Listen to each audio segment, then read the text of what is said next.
ഉജ്ജ്വല യോജനക്കാർക്ക് കേന്ദ്രത്തിന്റെ ഇരുട്ടടി. LPG സിലിണ്ടറുകളുടെ എണ്ണം വെട്ടിക്കുറച്ചു. കേരളത്തിൽ 4 ലക്ഷം പേർ. ന്യൂഡൽഹി: ഗാർഹിക ഉപഭോഗത്തിനുള്ള പാചകവാതക വിലവർധനവിന് പിന്നാലെ ഉജ്ജ്വലയിലും കേന്ദ്ര സർക്കാർ ഉപഭോക്താക്കളെ കൈവിട്ടു.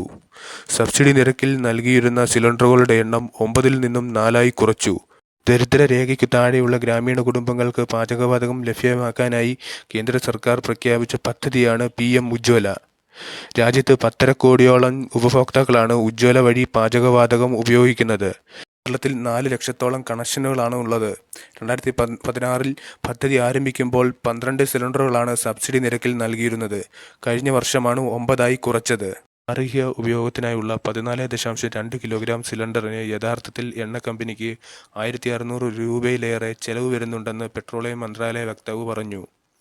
ഡൽഹിയിൽ 942 രൂപയാണ് ഈടാക്കുന്നത്.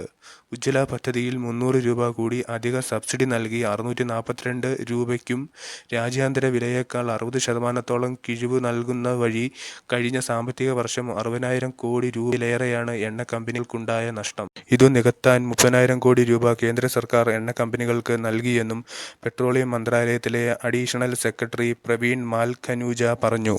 കൂടുതൽ അറിവുകൾ നിങ്ങളിലേക്ക് എത്തുവാനായി ഈ ചാനൽ സബ്സ്ക്രൈബ് ചെയ്യുക. കൂടാതെ ആ ബെൽ ബട്ടൺ കൂടി അമർത്തുക.